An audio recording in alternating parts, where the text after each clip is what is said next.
Hi friends, அனைவருக்கும் வணக்கம். இன்னைக்கு பாசிப்பருப்பை ஒரு நாளைக்கு முன்னாடியே நம்ம ஊற வச்சு அப்புறம் முளை கட்டி வச்சிருக்கீங்க ரெடியா. இன்னைக்கு அதை வச்சு ஒரு சூப்பரான குழம்பு செஞ்சு கட்ட போறேன். வாங்க வீடியோக்குள்ள போலாம். இந்த பாசி பயிரை வேக வச்சுக்கலாம். இப்போ இந்த பக்கம் ஒரு கடாய் வச்சாச்சுங்க. இப்போ ஒரு டேபிள் ஸ்பூன் மல்லி விதை, அரை டீஸ்பூன் குருமிளகு, அரை டீஸ்பூன் சீரகம், 2 பட்டை துண்டுங்க, ஒரு 3 கிராம்பு, 1 டீஸ்பூன் சோம்பு.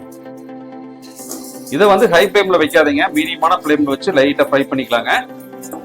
காரத்துக்கு 4 வரமிளகாய்ங்க. வரமிளகாய் கடைசியா போடுங்க. ரெடி ஆயிடுச்சுங்க. இதை எடுத்து நம்ம ஆற வச்சு ஒரு பவுடர் பண்ணிக்கலாம். இப்போ அதே கடாயில கொஞ்சமா எண்ணெய் ஊத்திக்கலாங்க. இது நம்ம எண்ணெயில தான் வதக்க போறோம். ஒரு 3/4 கப் சின்ன வெங்காயம், 2 துண்டு இஞ்சி, 5 பூண்டு. இப்போ வெங்காயம் பாதி வதங்கிருச்சுங்க. மீடியமான 2 தக்காளியை கட் பண்ணி வச்சிருக்க, அதையும் சேர்த்துக்கலாம். இப்போ தக்காளி வதங்கிருச்சுங்க. ஒரு 3/4 கப் தேங்காய் துருவல் எடுத்துருக்க, அதை சேர்த்துக்கலாம். இப்போ தேங்காய் ஓரளவுக்கு செவந்துருச்சுங்க. போதும், இறக்கிடலாம். இப்போ நான் ட்ரை ரோஸ்ட் பண்றதுக்கான எடுத்து வச்ச பொருள் எல்லாம் இப்போ மிக்சியில் சேர்த்தியாச்சுங்க. இதை ஒரு தடவை நல்லா சுத்தி பவுடர் பண்ணிட்டு அதுக்கப்புறம் இந்த மசாலாவை சேர்த்து அரைச்சிக்கலாம். சரிங்களா? பாருங்க, பாசிப்பருப்பு ஒரு 10 நிமிஷத்துக்கு மேலாச்சு. நல்லா வெந்திருக்குன்னு நினைக்கிறேன். அதோட தொட்டு பார்த்துக்கலாங்க. சூப்பரா வந்துருச்சு. இப்போ ஒரு மண் பாத்திரம் அடுப்பு வச்சாச்சுங்க. கடலை எண்ணெய் ஊத்திக்கலாங்க. என்ன சூடாயிருச்சுங்க. அரை டீஸ்பூன் கடுகு, அரை டீஸ்பூன் சோம்பு சேர்த்திக்கலாம். இப்போ கடுகும் சோம்பும் பொரிய ஆரம்பிக்குதுங்க. கொஞ்சமா வெங்காயம் சேர்த்திக்கலாம், சின்ன வெங்காயம். கூடவே கொஞ்சம் கருவேப்பிலை.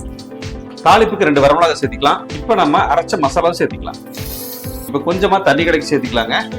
இப்போ மசாலா சேர்த்துனதுக்கு அப்புறம் ஒரு இடம் கலந்துக்கலாம்.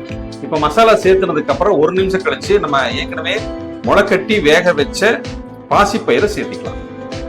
சாதாரணமா பாசிப்பயிரே பாத்தீங்கன்னா நல்ல ஒரு புரோட்டீன் இருக்கும். இதுல வேற நம்ம முளைக்கட்டி வச்சிருக்கிறோம். இனியும் அதிக சத்துக்கள் இதுல சேர்ந்துருக்கு. இப்போ இந்த குழம்புக்கு தேவையான உப்பு சேர்த்திக்கலாம். 1 டீஸ்பூன் உப்பு சேர்த்திக்கலாங்க. குழம்பு கூட்டி வச்சு ஒரு 2 நிமிஷம் ஆச்சுங்க. இப்போ ஃபைனலா ஒரு அரை டீஸ்பூன் கரம் மசாலா சேர்த்திக்கலாம்.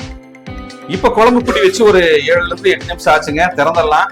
எனக்கு ஓபன் பண்றதுக்கு முன்னாடியே எனக்கு ஒரு நல்ல ஒரு கோழி குழம்பு, மட்டன் குழம்பு இருந்தா எந்த வாசனை அடிக்குமோ அந்த வாசனை அடிச்சதுங்க.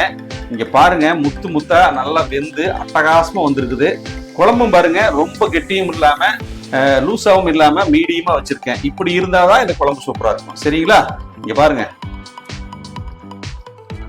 இப்ப நான் அடுப்பை ஆஃப் பண்ணிட்டேங்க. ஃபைனலா கொஞ்சமா மல்லியில தூவிக்கலாம். மல்லியில தூவியாச்சுங்க. ஒரு சூப்பரான முளைக்கட்டின பாசிப்பயிறு குழம்பு, சிம்பிள் அண்ட் ஈஸியா கூட செஞ்சு காமிச்சிருக்கேன். வீடியோ பிடிச்சிருந்தா லைக், ஷேர் பண்ணுங்க, கமெண்ட் பண்ணுங்க. மறக்காம எங்க சேனலுக்கு சப்போர்ட் பண்ணிட்டு சப்ஸ்கிரைப் பண்ணிட்டு பாருங்க. நன்றி, வணக்கம். அடுத்த வீடியோ பார்க்கலாங்களா? பாய்.